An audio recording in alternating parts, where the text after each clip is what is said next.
I have never experienced any work of art as dense or as compact as BioShock.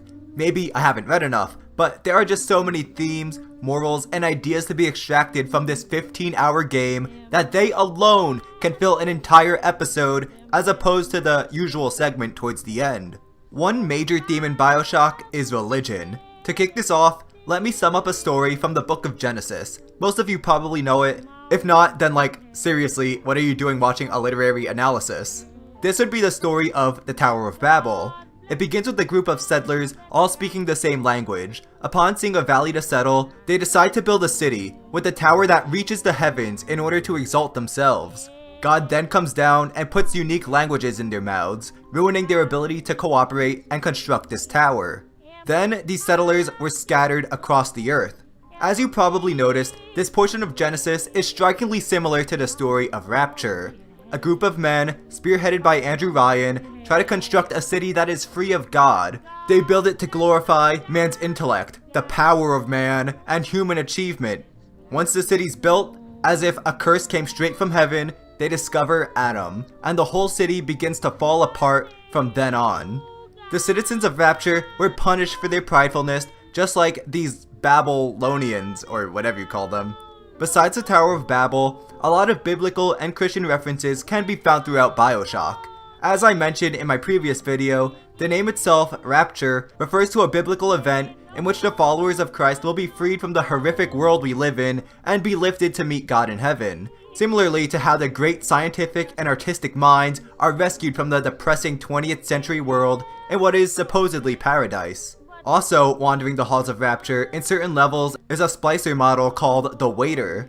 As these splicers walk around the city, they mumble to themselves how they thought they could hide from God's light under the waves, and how God has ultimately forsaken Rapture. Again, this certainly emphasizes the idea of Rapture as Babel, both with the end result of facing God's wrath. One may also point to the Lazarus factor in Arcadia. The name itself, Lazarus, is a reference to a friend of Jesus, who he resurrects from his tomb. Similar to how botanist Julie Langford wants to resurrect trees that Andrew Ryan had killed. There's Eve's Garden, a strip club where temptation reigns supreme, like how Eve was tempted by the serpent in the garden. Their slogan is even, "Come bite the apple." The meaning of this being to come to Eve's Garden to fulfill whatever desires you have despite what God or morality tells you is wrong. Speaking of Eve, oh yeah, Adam and Eve, the two jerks who caused the entire downfall of mankind, are represented in BioShock through Adam and Eve, the two substances which caused the fall of Rapture. So there are certainly a lot of parallels here to the Bible. One question BioShock continually asks is, what qualifies as a man? What is a man? The splicers roam dim corners of Rapture, scrounging for Adam and attacking others they see along the way. We can see their external and mental deformities. They've lost their looks and their minds due to Adam addiction. And they have crazy abilities like teleportation, climbing walls, and launching fireballs.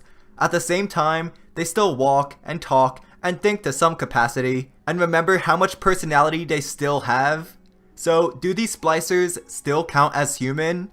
Have they lost what qualifies them as real people? Or is there still something deep inside them? In the second area, Medical Pavilion, the player is directly asked to make a decision whether or not the Little Sisters still count as people. Atlas arguing that his wife and child matter more than these little Frankensteins, so to harvest them for their Adam is the best choice. Tenenbaum, now trying to help her victims, urges you not to. She gives you a plasmid that safely removes the slug, but grants the user minimal Adam. The Little Sisters are gross test subjects with yellow eyes who've been conditioned to go around Rapture drinking blood from corpses. On the other hand, these girls still play, they dance, they sing. Are these helpless victims still people, or have they been robbed of their humanity long ago? This is a choice you constantly make throughout the course of the game. Andrew Ryan himself constantly asks questions over what constitutes a man. The ideologue makes two different comparisons. The first is his distinction between a man and a parasite. Here he defines a man as someone who creates, someone who strives to be the best they can be, who pursues their own individual happiness, and pulls the great chain in the right direction. A parasite is one who doesn't contribute to society. They feed off the work of others, or they attempt to tear down true men with their arbitrary restrictions on mankind. The next distinction Ryan makes note of is that between a man and a slave. This one he emphasizes very clearly in his second amazing monologue when he meets his son face to face for the first time. Was a man sent to kill, or a slave? A man chooses. A slave obeys. A man chooses!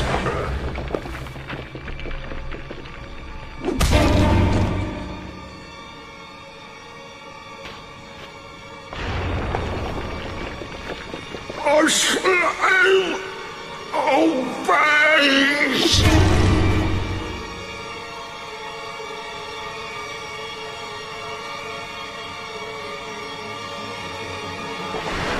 Obey!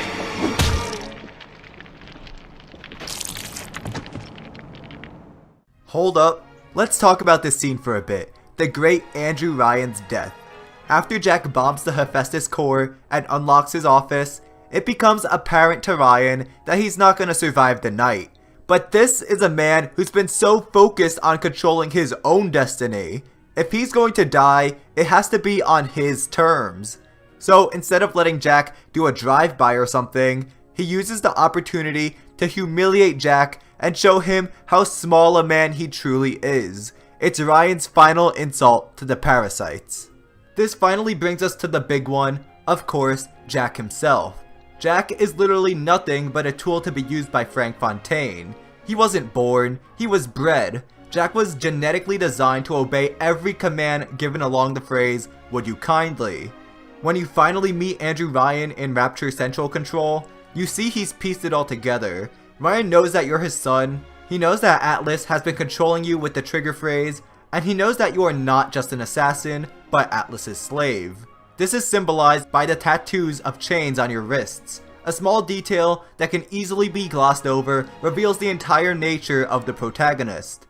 Ryan refers to you as his greatest disappointment, because not only are you working with his greatest enemy, but you're also a slave. You do not choose, you obey. Then Ryan does the only kind thing anyone has ever done for you. He reveals the truth. None of Jack's memories were real. The airplane didn't crash, but was hijacked. And ultimately, Jack was never a real human, only a pawn of Atlas. Heck, he didn't even have a childhood. Sechong designed Jack to grow at an accelerated rate. He's a grown man by the age of 2. He's just a toddler in BioShock. It's like you're playing a Rugrats video game. This poor kid is just like the little sisters, a helpless victim to genetic testing who's been robbed of his childhood. Jack has no family, no friends, no personality, no memory besides the phony ones Fontaine gave him about a family on a farm in America. He has no worth to anybody outside of being an assassin. Is Jack still a human? I would argue that the story of BioShock is about this programmed robot finding his humanity. For the first time ever in Medical Pavilion, he's able to make his own choice to rescue or harvest a little sister. Then in Fort Frolic, he creates art for the first time, or maybe not, that's a bit of a stretch, I'll admit. But after learning he's been duped, with the help of Tenenbaum, Jack is freed from the biological chains that bound him and goes to kill his master, who refuses him the right to be his own person. But the main way Jack finds his humanity is through... Constantly in BioShock, we are presented with the idea of family. It's all over the place. The very first words spoken, and Jack's only words, tie into this. They told me, son, you're special. You were born to do great things. You know what? They were right. Once you've uncovered the mystery of Rapture, Atlas informs you about his own family and begs for you to help them escape the city. Of course, we now know this was just a ploy to prevent Jack from realizing he was blatantly being manipulated.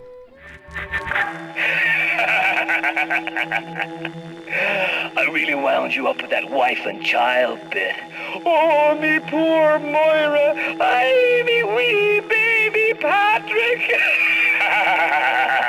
Soon after Atlas speaks to you about his family, are we introduced to little sisters and big daddies. The girl gathers Adam around the city while the Big Daddy protects her. Honestly, they're a heartwarming pair. Both have been subjected to vigorous testing, experimentation, and mutation. Little girls are brought to the Little Sisters orphanages run by Fontaine Futuristics and are then transformed in secret into these tiny vampires. Of course, it becomes obvious where they're coming from eventually, but Rapture needs these girls to function, so they keep coming. Once Ryan nationalizes Fontaine Futuristics and civil war begins, he and Suchong begin converting prisoners into these brutes in diving suits. The two were both abused by men with no moral limitation and forced to serve together for life. Then, when they're attacked, the Big Daddy willingly lays down its life to protect the girl. Usually it wins, but you never know. Their bond is inseparable. Only death will tear the two apart. And when the Big Daddy dies, it's kind of sad to see the little sister crying over his dead body. Once again, this leaves us with Jack. Like I said previously, Jack has no family. The only people he has around him is the cruel and uncaring scientist Suchong and mobster Frank Fontaine. Once Suchong is removed from the picture, this family only consists of Frank and Jack. Neither of them have anybody in Rapture, any family at all to go to besides each other. Even though you are just his personal slave, you can tell that Fontaine really does care for you. Remember, he refers to you as the closest thing he's ever had to a son. This moment before you two have your final battle is honestly quite touching. The now freed slave is about to come face to face with his manipulative master and ultimately determine his own fate. And need I remind you, family is the note that BioShock decides to end on. Right after the battle, the now spliced Fontaine reminds you how you two are still family, and how much he's done for you. I had you built! I sent you topside! I called you back, showed you what you was capable of! Even that life you thought you had, that was something I dreamed up, and I tattooed inside your head! Now if you don't call that family, I don't know what is! Then Jack is saved from him by the freed little sisters who live with Tenenbaum. When Jack and Tenenbaum finally leave Rapture, they bring 5 girls with them to be raised and cared for like normal little girls, having normal lives on the surface. In the end, Jack finally gets a real family to love and care for, and through that, he finds his humanity. And in the end, what was your reward? You never said. But I think I know. A family.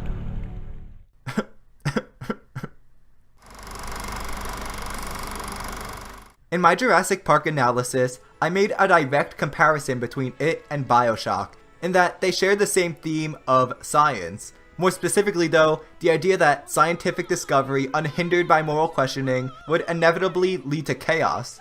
In Jurassic Park, when man played God, it led to velociraptors murdering everyone. In BioShock, with the use of atom and gene splicing, almost everyone became insane, deformed splicers. Rapture abandoned all forms of Western morality in pursuit of elevating mankind. So nobody stopped to ask Fontaine Futuristics if altering your DNA was a good idea. They just went and did it because they can. Yeah, but your scientists were so preoccupied with whether or not they could, they didn't stop to think if they should. This theme can also be extended in a broader sense from people's scientific endeavors to human achievement in general. Many citizens in Rapture do horrible things in order to rise to fame and fortune. These men and women don't stop and think about whether their actions are right or wrong, because there is no right and wrong as long as you're pursuing the elevation of yourself. Like we went over in the previous video, Suchong and Tenenbaum align themselves with the Axis powers, harming their own kind as they assist the enemy, as a means of getting ahead. They bring this mindset into Rapture, where they infect little girls with sea slugs. BioShock shows us that when all you care about is yourself, you'll wind up doing a ton of damage to others and society as a whole. I summarized the philosophy of Objectivism in the previous video. If you're interested in learning more than that, well, you have the internet. Anyways, there is still some debate over BioShock's stance towards Objectivism. Some say that this work is anti-objectivist, using Rapture as a model for the outcome of this ideology. The other camp would argue that Rapture was going along smoothly until Ryan began to stray from his hardline ideological stance. In my opinion, BioShock is certainly critiquing objectivism, not just for the sake of bashing this random 20th century political philosophy that not many took seriously anyways. Ayn Rand's beliefs are used as the foundation of Rapture to provide an example of a radical ideology.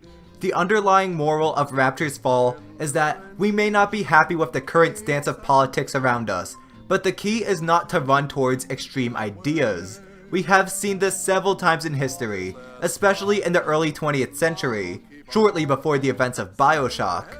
Germans, angry that they got screwed over in the Treaty of Versailles and unhappy with the nation's economic state, turned to a fascist dictatorship led by Hitler and the Nazis. Russians, unhappy that millions of them were dying in World War I, while Tsar Nicholas II lived luxuriously, overthrew the monarchy and went total communist. Then Stalin took over, and 40 million people died of starvation and being gulagged.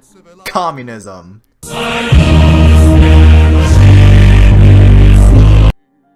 Objectivism isn't seen as any worse than the other extremes or anything, but it's just the example used here. I love how BioShock is written like a very well-structured essay on objectivism.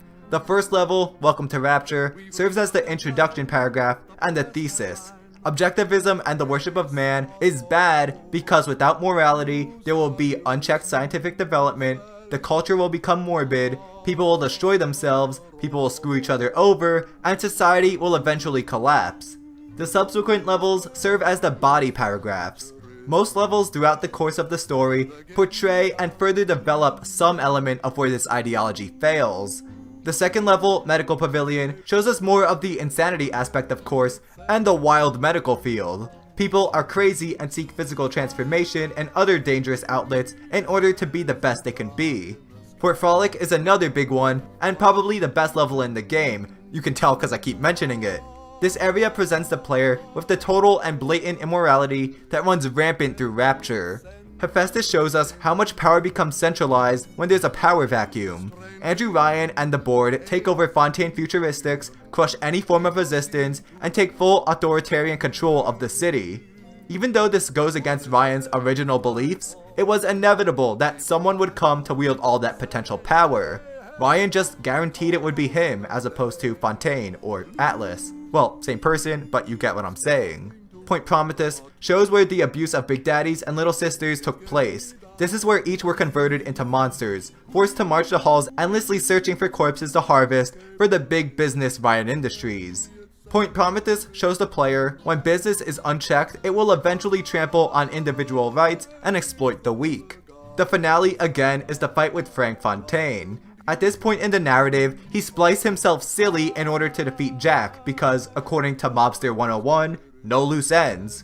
Funny enough, after voiding up, Fontaine literally takes on the appearance of Atlas. Not the Irish dude, but the symbol of objectivism, the Rockefeller Center guy. You, the player, and the Little Sisters, those who face the greatest mistreatment by Fontaine, actually take on and defeat the literal symbol of objectivism as the climax of the game. What is the greatest lie ever created? What is the most vicious obscenity ever perpetrated on mankind? Altruism. On the opposite end of the ideological spectrum from objectivism is its arch nemesis, altruism, the selfless concern for the well-being of others. Of course, the game critiques objectivism, so is Ken Levine telling us to be altruistic?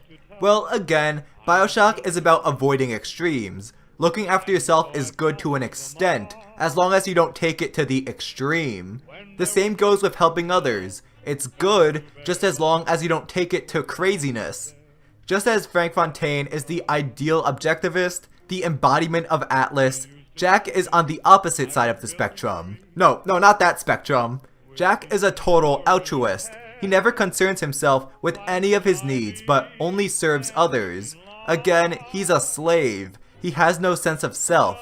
Jack is constantly taken advantage of by Fontaine. His actions serve the purpose of furthering Frank Fontaine's interests. BioShock portrays this degree of altruism as stupid and a type of slavery that one must break out of. This process comes in Olympus and Apollo, when Tenenbaum breaks Fontaine's control over Jack and guides him in his quests for Lot 192. Suchong's chemical that counteracts all the strains Fontaine has on his mind. The battle between the two outlooks conflict once again when it comes to the little sisters. Once their big daddy is taken down, Jack gets the choice to either harvest them for maximum atom gain or rescue them from their condition for a much smaller reward. So the player ultimately has to decide whether or not the lives of the girls are worth the cost, to which Atlas thinks not. The root of all these ideas that sink Rapture is humanism. A focus on, no, a celebration of mankind like we see in the Tower of Babel. Andrew Ryan believes in the greatness, the power of humanity. All that needs to happen is for their power to be unshackled by the chains of religion, morality, and big government. The problem with this line of thinking is, as argued by the game, that men are not great. People aren't these noble heroes who will elevate society through their own pursuits. Humans are inherently flawed beings. We make mistakes over and over again. We act selfishly, screwing each other over when we get the chance. When there's no authority to govern or guide us in the right direction, we will wind up shrekking each other. Ryan puts his faith in man, and they fail him, although he refuses to accept it. BioShock isn't calling freedom bad, but this extreme belief that without any ceiling, men would achieve extraordinarily surely leads to failure. Although BioShock chooses to focus on objectivism and altruism, it serves as a reminder to avoid all forms of extremism. Blind idealism of any kind leads to societies such as Rapture, Nazi Germany, Maoist China, and California. Oh yeah, and family. So that's it for all the themes and messages in BioShock. But next week will be the final part of the BioShock 100 subscriber special, where I wrap things up with the horror, the gameplay, and a few shortcomings. If you don't want to miss out, be sure to hit that subscribe button. See you next week.